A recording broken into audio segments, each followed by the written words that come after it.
영혼의 쉼들을 찾아오신 여러분을 축복하며 환영하며 사랑합니다. 하영지 목사입니다. 잘 지내시죠?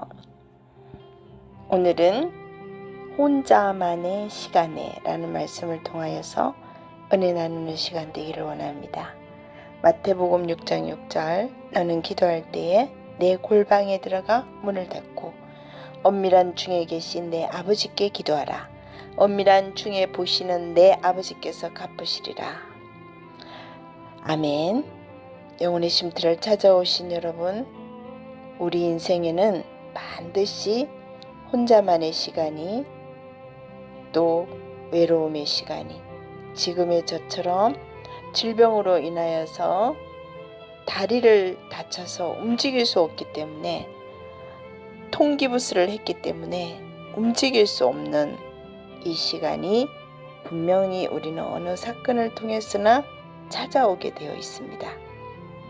사람이 곁에 있어도 외롭고 말을 나눌 대상이 있어도 마음이 비어 있고 아무도 나를 깊이 이해하지 못할 것 같은 시간도 있습니다. 하지만 우리는 이 시간을 자꾸 피하려고 하죠. 더 바쁘게 움직이고 더 많은 세상의 소리를 듣고 더 많은 관계로 채우려고 합니다. 저도 그렇지 않았나라는 생각이 듭니다. 오늘날 우리가 살아가는 이 시대는 메시지는 빠르고 화면은 밝고 정보는 헐렁헐렁 넘칩니다.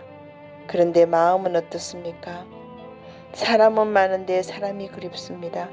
대화는 많은데 마음은 고독합니다. 왜 그럴까요? 하나님은 사람을 관계적 존재로 만드셨습니다. 성경은 분명히 말합니다. 사람이 혼자 사는 것이 좋지 아니하다. 이 말씀은 결혼만을 의미하지는 않습니다. 인간 존재 자체가 관계 안에서 살아가도록 설계되어 있다는 선언입니다. 우리는 연결이 될 때 살아납니다. 나눌 때 회복됩니다. 공감을 받을 때 힘을 얻습니다. 외로움은 약함이 아니라 창조 질서에 대한 신호입니다. 사람이 그립고 홀로 있는 이 시간은 왜 우리에게 더 가까이 다가오는 걸까요? 사랑이 고갈되었기 때문입니다. 사람이 없는 것이 아니라 진짜 사랑이 부족한 것입니다. 예수님은 제자들에게 능력보다 먼저 이것을 명령하셨습니다. 서로 사랑하라. 수없이 교회는 많이 생기고 교회가 커지는 힘도 세상이 변화되는 능력도 프로그램이 아니라 사랑의 밀도입니다. 사람은 말보다 사랑을 기억합니다. 설명보다 따뜻함을 기억합니다. 여러분, 우리 예수 그리스도는 찾아오시는 하나님이십니다.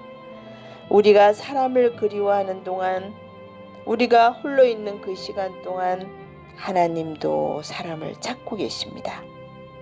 예수님의 사역을 보십시오. 군중 속에서도 한 사람을 부르셨고 병든 자를 만지셨고 눈을 맞추셨고 이름을 불러주셨습니다. 십자가는 하나님이 인류에게 보내신 귀한 메시지입니다. 나는 너를 원한다. 여러분, 우리가 먼저 사람이 되어야 합니다. 사람을 기다리기 전에 내가 누군가의 사람이 되어야 합니다. 누군가의 이야기를 들어주는 사람이 되어야 하고, 판단보다 공감하는 사람, 조언보다 위로를 주는 사람, 급함보다 함께 머무는 사람. 예수님은 문제 해결사가 아니라 함께 있어주는 구원자였습니다. 사람이 그리운 세상은, 홀로 있는 그 시간은 사랑이 필요한 세상이기 때문입니다. 그리고 하나님은 당신을 통해서, 우리 여러분들을 통해서 누군가에게 찾아가길 원하십니다.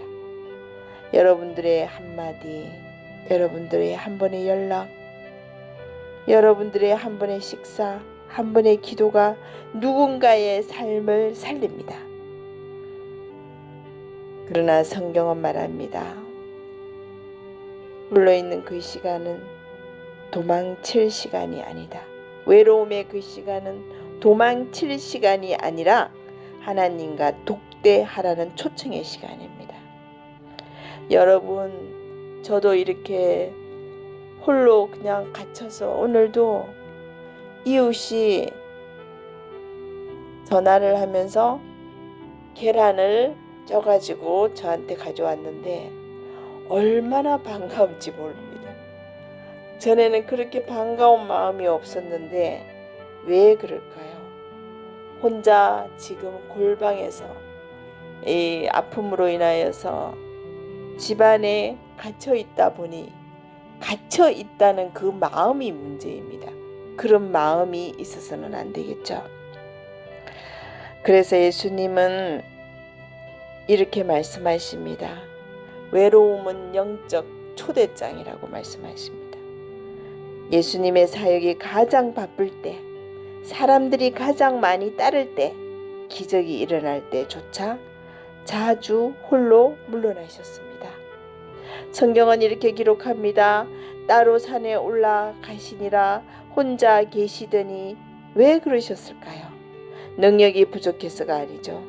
사람이 싫어서도 아닙니다. 아버지와의 독대가 사역의 힘이 되었기 때문입니다. 우리의 외로움은 하나님이 우리를 떼어놓으시는 시간이 아니라 더 가까이 부르시는 시간입니다. 저도 더 가까이 주님께서 저를 부르십니다. 나와 함께 얘기하자. 기도해라. 말씀을 봐라. 이렇게 말씀을 하시는데도 저는 제 나름대로의 생각으로도 살아가는 시간들이 있습니다. 이게 다 교만이지 않을까요? 골방은 장소가 아니라 태도입니다. 예수님은 골방에 들어가라고 하셨습니다. 이 골방은 꼭 방안을 뜻하지 않습니다. 내 마음의 자리, 하나님께 집중하는 시간, 다른 소리를 끄는 결단, 인터넷, 유튜브를 보지 않는 결단, 핸드폰을 내려놓고 분주함을 멈추고 하나님께 시선을 두는 그 순간 그 자리가 골방이 되는 것입니다. 우리 하나님과의 독대는 특별한 사람이 하는 것이 아니라 멈추는 사람이 하는 것입니다.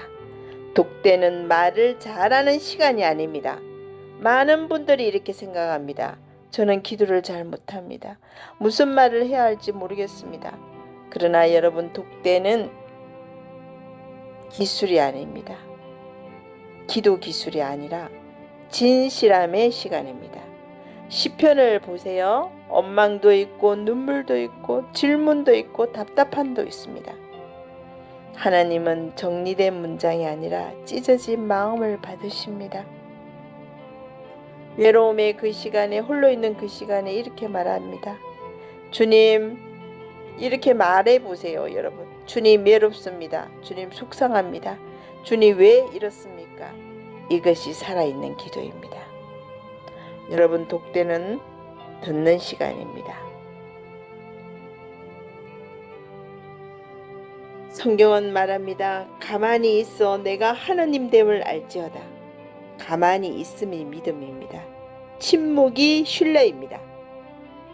여러분, 하나님과의 독대의 자리에서는 말씀 한 구절을 붙드십시오.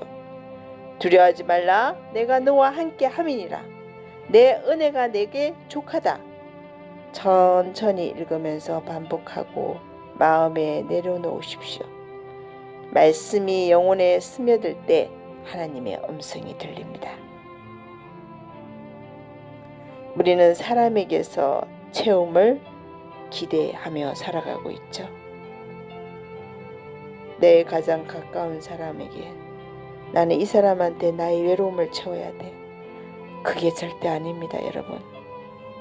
그래서 사람이 멀어지면 이런 사람들은 무너져 버리고 맙니다.